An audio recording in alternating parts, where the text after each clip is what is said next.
C'est un formidable modèle en réalité parce qu'à la fois ça permet de dynamiser tous les acteurs et au-delà des acteurs du soin, les acteurs qui travaillent au contact des jeunes, les acteurs qui travaillent dans les mairies au contact des élus, pour se préoccuper ensemble sur un bassin de vie particulier de la question particulière des conduites addictives et en particulier bien entendu en ce qui concerne la prévention pour les jeunes.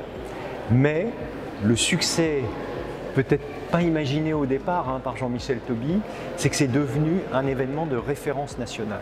C'est un endroit où se croisent des porteurs de savoir, des témoins, des gens qui ont tenté des choses sur l'ensemble du territoire maintenant et qui font de ce moment un espèce d'objet très singulier et extrêmement puissant, très ancré dans le territoire encore une fois, mais également un moment de référence pour notre réflexion collective et qui permet à tous ces acteurs que j'ai nommés de mieux se situer sur la manière en gros, comment je peux faire de ma place grâce finalement à ce que j'entends ici, qu'est-ce que je comprends davantage, quelles questions nouvelles je me pose et vers où je vais entraîner ma propre petite communauté de travail. Et les addictions, les conduites addictives, ce n'est pas uniquement une question de professionnels de santé, ça serait presque trop simple.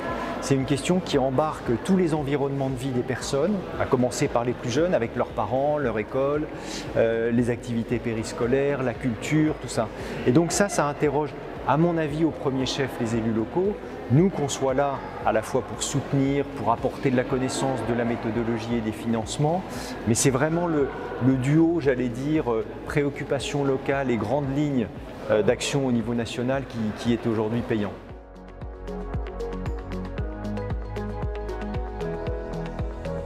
D'abord, la prise en charge précoce, le mieux c'est d'éviter d'avoir des conduites addictives particulièrement délétères. Donc tout ce qui est dit aujourd'hui sur la prévention, la manière d'agir auprès des plus jeunes, c'est vraiment fondamental et ça c'est très important, ce d'autant que c'est une donnée scientifique importante, la question des conduites addictives chez des jeunes, donc sur des cerveaux en maturation jusqu'à 25 ans, c'est là où s'installent à la fois les risques les plus forts d'être dans une addiction réellement soutenue et puis d'avoir des conséquences à long terme pour l'ensemble de son corps, de sa personnalité, etc. Donc il y a vraiment la prévention primaire, ça c'est important. Ensuite, il faut davantage qu'on puisse repérer les usages avant qu'ils deviennent dramatiques. C'est du dépistage, du repérage. Et là, je crois qu'il y a un certain nombre d'acteurs de première ligne qu'il faut encore mobiliser véritablement.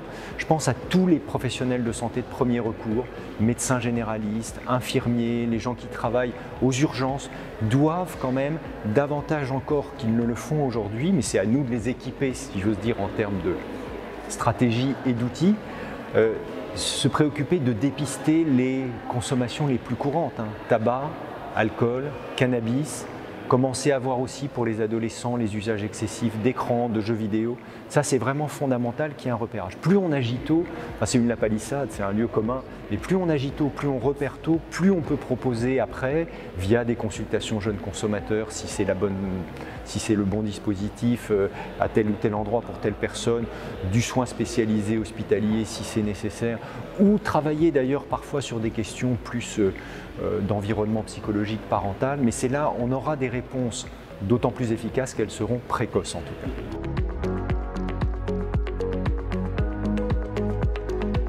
Dans la boîte à outils de la Mildeca par exemple, et je vais un petit peu faire un pas de côté exprès pour vous dire ce qu'on vient de mettre en place récemment. On a mis en place un certain nombre d'outils pour des chefs d'entreprise, pour des patrons d'administration, pour des élus qui ont des salariés qui travaillent sous leur responsabilité et qui souvent réagissent trop tard. Enfin, les patrons réagissent trop tard. Ils savent que monsieur un tel, madame une telle, ah oui, il a un problème d'alcool, on le savait depuis longtemps, mais là, il s'est passé un événement dramatique au sein de l'entreprise.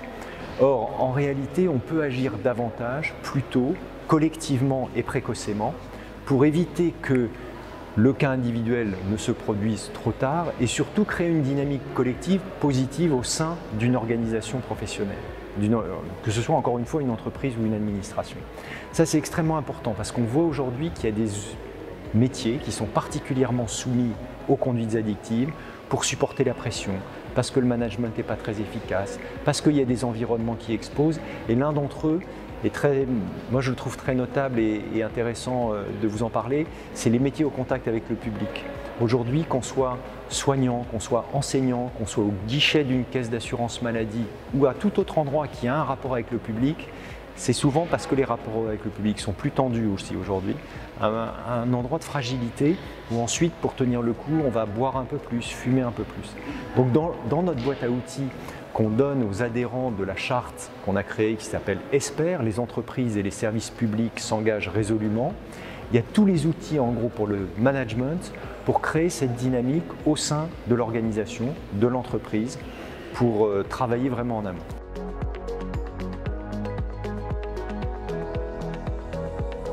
Pendant la pandémie, on a observé plusieurs choses qui sont d'ailleurs assez complexes et ce n'est pas très simple de les résumer.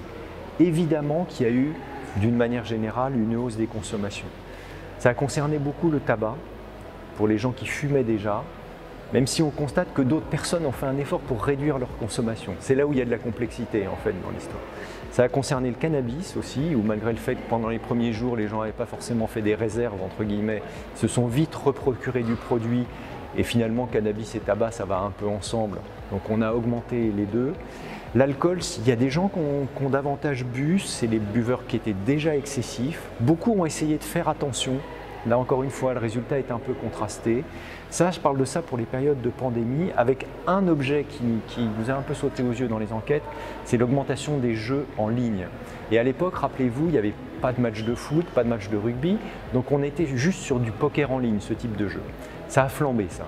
L'ennui, le fait de se retrouver seul, de ne pas avoir à dépenser son argent ailleurs peut-être. Il y a eu beaucoup d'augmentation des jeux de hasard et d'argent. Ça, c'est une préoccupation.